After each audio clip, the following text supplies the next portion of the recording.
MCU शुरुआती दौर से ही मार्वल वालों को साइंस का कीड़ा कुछ इस तरह काटा था कि उन्होंने थॉर को एक गॉड की जगह एक एलियन ही बना दिया, जहां वो बोल तो बहुत कुछ किए लेकिन चीजें कभी एक्सप्लेन नहीं कर पाए। पर अब जब एंड गेम के बाद फैंस को थॉर और भी ज्यादा पावर में चाहिए तो ये धीरे धीरे लव एंड थंडर के लिए उल्टी गुलाटी मारने लगे हैं। बट फिर भी आज तक सबसे बड़ा क्वेश्चन तो यही बना हुआ है कि एमसीयू में डार्क एनर्जी है क्या।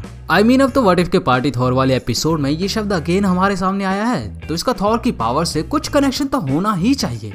इसी को आज मैं बताने वाला हूँ कि क्यों dark energy Thor love and thunder में एक बहुत बड़ा रोल प्ले करेगी और कैसे ये गार्डियंस की पावर का सोर्स है। तो आज इस वीडियो को तो बिल्कुल भी मिस मत करना, क्योंकि ये थॉर से जुड़े सबसे बड़े सीक्रेट को एक्सप्लेन तो करेगी ही, लेकिन कुछ और बातें भी हैं जो हम आज जानेंगे। पर शुरू करने से पहले लाइक के बटन को स्मैश कर दिया करो यार, आज का लाइक एम सिर्फ 9000 लाइक्स का ही तो है। तो चलिए फिर थंडर गॉड से जुड़े इस अमेजिंग एपिसोड को शुरू करते हैं। सबसे पहले तो तुम्हारा यही क्वेश्चन होगा कि ये डार्क एनर्जी आखिर है क्या और क्या रियल लाइफ में भी एग्जिस्ट करती है। तो इसके लिए हमें साइंटिस्ट बनना पड़ेगा, बिल्कुल इसके जैसे एक लेबोरेटरी खोलनी पड़ेगी नासा की तरह, और फिर पागलों की तरह बुढ़े होने तक वहाँ काम करना होगा। जहाँ डार्क एनर्जी मिले ना मिले तुम ऊपर की टिकट जरूर कटवा लोगे। खैर जोक्स अपार्ट, बट ये थिंग एक्चुअली रियल में एग्जिस्ट करती है। जहाँ ये है क्या और कहाँ है आज तक हम डिटेक्ट नहीं कर पाए हैं, पर अभी एक हफ्ते पहले ही साइंटिस्ट ने धरती के काफी नीचे जाके एक्सपेरिमेंट में इसे डिटेक्ट करा है। जहाँ ये बात कितनी सच है हमें नहीं पता, तुम्हें लगी तो बता देना। लेकिन जितना साइंस के धुरंधरों का मानना है, हमारा यूनिवर्स 5% मैटर से बना है, 25% dark matter and 70% is dark energy. जहाँ डार्क मैटर एक्चुअली गैलेक्सीज जैसे कॉम्प्लेक्स स्ट्रक्चर के बने रहने की वजह है, यानी तुम जिंदा अंधेरे की शक्ति से ही हो, क्योंकि गैलेक्सीज में इतना ग्रेविटेशन पुल नहीं होता कि वो स्टार्स और प्लैनेट्स को होल्ड करके रख सके। जहाँ डार्क मैटर ही ऐसी चीज है जो दिखती तो नहीं है बट एग्जिस्ट करके गैलेक्सीज को जोड़े रखती है। बाकी बचा एम्प्टी स्पेस जो खाली नहीं होता है, क्योंकि उसमें रहती है डार्क एनर्जी, एक अननोन काइंड ऑफ फोर्स जो यूनिवर्स की एक्सपेंशन के साथ साथ बढ़ती जा रही है। तो अब शायद तुम समझ गए होगे कि ये चीज एग्जिस्ट करती है। जहां थॉर 1 के राइटर्स ने इसी को एक बहुत दिमाग वाले बंदे से डिस्कस करके एमसीयू में भी डाल दिया। बट तुम जानते हो मूवीज वाले ऐसी चीजों को क्या क्या बना सकते हैं। एमसीयू में भी डार्क एनर्जी को एसगार्डियन से जोड़ दिया जाता है। बट अब तुम्हारा सवाल होगा कि हाँ चलो समझ गए, ये कॉन्सेप्ट एमसीयू में है और व्हाट इफ के एपिसोड में थॉर भी इसकी बात कर चुका है, पर ये एसगार्ड और थॉर से जुड़ी कैसे है, तो इस पे भी बात करते हैं। लेकिन उससे पहले हमें देखना होगा कि एसगार्ड की हिस्ट्री में डार्क एनर्जी यूज हुई कहाँ है। सबसे पहला इंसिडेंट था अवेंजर्स 1 में, जब लोकी के इन्वेजन को रोकने के लिए थॉर को अर्थ पर भेजा जाता है। इस टाइम बाइफ्रॉस्ट तबाह हो चुका था, इसलिए लोकी थॉर से कहता है कि ऑल फादर ओडिन को बहुत सारी डार्क एनर्जी मस्टर करनी पड़ी होगी, तभी वो बिना बाइफ्रॉस्ट के उसे अर्थ पर भेज पाए। दूसरा इंसिडेंट था इन्फिनिटी वॉर में, जब हेमडाल बिना बाइफ्रॉस्ट ब्रिज के हल को अर्थ पर टेलीपोर्ट कर देता है। वहाँ उसने कहा था all fathers let the dark magic flow through me one last time. ये चीज सारी बातों को एक्सप्लेन कर देगी, क्योंकि ओडिन ने भी ऐसे ही थॉर को अर्थ पर भेजा था। बाकी थर्ड इंसिडेंट है पार्टी थॉर के व्हाट इफ एपिसोड में, जब थॉर और कैप्टन मार्वल की बैटल के दौरान फ्रीगा उनके बीच आ जाती है। तब भी थॉर ने कहा था कि मदर आपको ये करने के लिए बहुत सारी डार्क एनर्जी मस्टर करनी पड़ी होगी। ये तो हमने देख लिया कि डार्क एनर्जी का मेंशन हुआ कहाँ है, पर अब जो मैं बताने वाला हूँ वो तुम्हें हैरान कर देगा। Actually Thor the dark world prelude comic में हम डार्क एनर्जी को एसगार्ड में ही देख चुके हैं। वहाँ एक्चुअली थॉर को अर्थ पर भेजने से पहले ओडिन एक बहुत ही पावरफुल मशीन के सामने खड़े होते हैं जो डार्क एनर्जी को यूनिवर्स से इकट्ठा कर रही थी, एंड मोस्ट प्रोबेबली ये उरू मेटल से बनी थी और वही एनर्जी जा रही थी बाइफ्रॉस्ट ब्रिज पर। यानी एसगार्ड लगातार कई हजारों सालों से डार्क एनर्जी कलेक्ट कर रहा था और उसी से वहाँ बाइफ्रॉस्ट ब्रिज भी चलता है एंड मैक्सिमम मैजिक भी। इसलिए तुम्हें हैरानी नहीं होनी चाहिए कि क्यों हेला और थॉर की पावर्स एसगार्ड पर बढ़ जाती थी। पर अब यहाँ सवाल है कि ठीक है डार्क एनर्जी एसगार्ड यूज करता था, बट उसके तबाह होने के बाद भी थॉर की पावर्स रही थी, तो ये कैसे?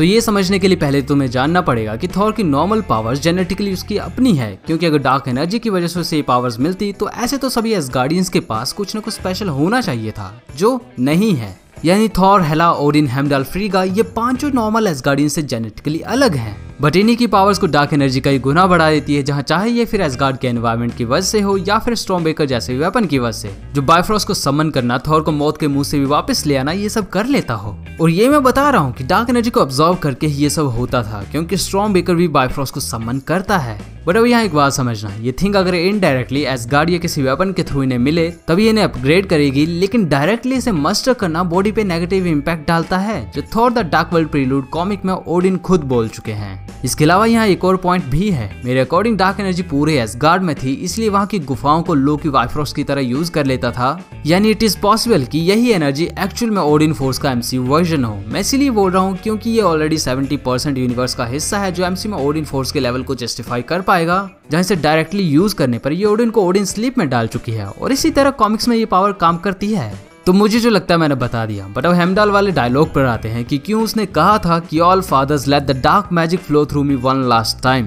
इसके पीछे एक प्लॉजिबल कहानी है। एसगार्ड के बनने से भी पहले हम जानते हैं कि एसगार्डियंस काफी ओल्ड हैं, तो हो सकता है ओडिन के पिता बोर और उससे पहले के भी ऑल फादर्स ने डार्क एनर्जी को मस्टर करना सीख लिया हो, लेकिन वो सिर्फ एक लिमिटेड अमाउंट तक ही इसे यूज कर पा रहे होंगे क्योंकि ये बॉडी पर नेगेटिव इम्पैक्ट डालती है, जहां ओडिन ने इसी प्रॉब्लम को देखते हुए फिर एसगार्ड को बनाया होगा एज पर रैग्नारॉक सीन्स, जो डार्क एनर्जी को खुद कलेक्ट कर सके एंड देन उसे इनडायरेक्टली एसगार्डियंस को प्रोवाइड कर सके ताकि वो भी मैजिक को यूज कर पाए। बट यहाँ सिर्फ ऑल फादर्स ही थे जो ऐसा करने के काबिल थे, and we know Odin ancient one की तरह यूनिवर्सल रियलिटी को पार करके मरने के बाद भी थॉर के विजन में आ चुके हैं, यानी वो किसी और को भी डार्क एनर्जी का एक्सेस प्रोवाइड करवा सकते हैं, जो हेमडल के शब्दों से पता लग रहा था। खैर उसने डार्क मैजिक कहा था लेकिन मतलब यही था, एंड इसी एनर्जी को ओडिन फोर्स की तरह एक्ट करना काफी रीजनेबल लगता है। बट हाँ, ऐसा है कि ये कैपेबिलिटी जेनेटिकली ऊपर के लेवल वाले एसगार्डियंस को ही मिली हो, लाइक पहले के ऑल फादर्स ओडिन, थॉर, हेमडल, हेला और फ्रीगा भी, जिनमें से कौन कितने अच्छे से इस एनर्जी को यूज कर पाता होगा अभी हमें नहीं पता। पर हाँ, इसके अलावा एसगार्डियंस की लाइफ में दूसरी यूनिवर्सल और अदर डायमेंशंस की फोर्सेस भी होंगी, लेकिन 10 सालों बाद भी हमें सिर्फ डार्क एनर्जी का ही जिक्र मिलता है। इवन ओडिन फोर्स की बात आज तक ढंग से नहीं हुई है, जहाँ थॉर रैग्नारोक के सीन में ऐसा हुआ था बट फिर उसे डिलीट कर दिया गया था। बाकी ये पावर बुरी है या नहीं हमें नहीं पता, क्योंकि ये यूनिवर्स में ही नेचुरली एग्जिस्ट करती है, और इसी तरह डॉक्टर स्ट्रेंज भी दूसरे डायमेंशंस की एनर्जी को यूज करके अपनी स्पेल्स कास्ट करता है।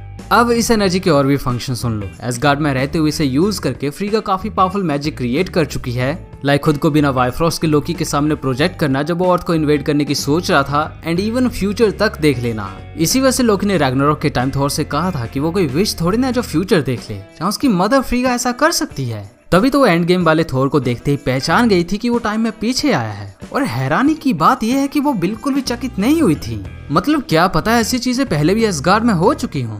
इसके अलावा भी डार्क एनर्जी का कॉन्सेप्ट दोबारा एमसीयू में मेंशन हुआ है, तो इसलिए मुझे लगता है कि थॉर इसे लव एंड थंडर में यूज करते हुए दिखेगा, क्योंकि ओडिन फोर्स अभी तक हमें उस तरह नहीं दिख पाई है जैसे दिखनी चाहिए थी, एंड डार्क एनर्जी भी एक सीक्रेट ही है। बाकी एमसीयू के पहले के टीवी शोज में डार्क फोर्स भी दिख चुकी है, जो एक्चुअल में डार्क मैटर था, जिसकी पावर्स भी बहुत तगड़ी थी, like invisibility, matter absorption, shadow soldiers, teleportation, दूसरों के फियर्स को महसूस करना, इवन दूसरों को कंट्रोल तक कर लेना।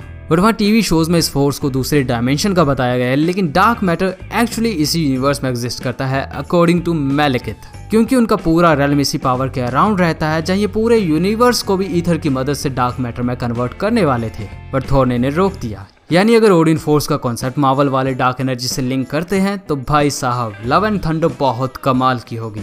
बाकी मैंने जो ये सब बताया है ये सब पॉसिबिलिटीज हैं, बट डार्क एनर्जी फिर भी एसगार्ड में यूज होती थी और आगे भी दिखेगी, क्योंकि बार बार इसका मेंशन मिल रहा है। नाउ आते हैं हमारे दूसरे सवाल पर, एसगार्ड एमसीयू में एग्जिस्ट कहाँ करता था। सो ये भी मैंने थॉर द डार्क वर्ल्ड में ही नोटिस किया था, जब जेन फोस्टर पहली बार ईथर से इन्फेक्ट होकर एसगार्ड गई थी। वहाँ ओडिन जब उसे ईथर के बारे में बताने के लिए एक चैम्बर में ले जाते हैं, तो वहाँ यग्ड्रासिल यानी वर्ल्ड ट्री का एक कॉमिक्स वाला वर्जन था, जिस पर डिफरेंट गैलेक्सीज घूम रही थी, यानी एसगार्ड और बाकी सभी 9 रेल्म्स डिफरेंट गैलेक्सीज में एग्जिस्ट करते हैं।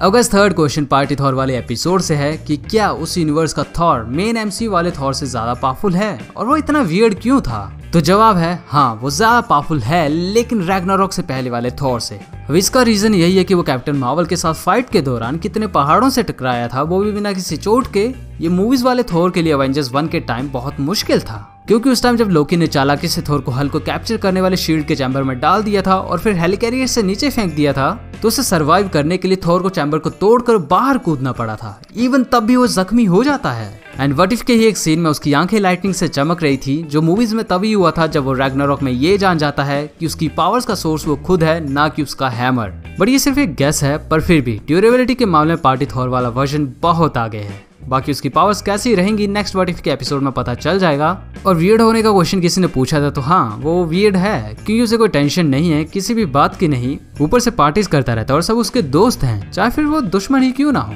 मतलब उसकी लाइफ टोटली चिल थी अनटिल अल्ट्रॉन उसके यूनिवर्स में नहीं आ गया। नाउ गाइस ये एपिसोड यहीं पर खत्म होता है। कोई भी क्वेश्चन हो तो कमेंट्स में जरूर बताना, और जाने से पहले डेडपूल वर्सेस होल एमसीयू में कौन कौन इसे पूरी तरह हर सिंगल सेल से डिस्ट्रॉय कर सकता है यहाँ से देख सकते हो।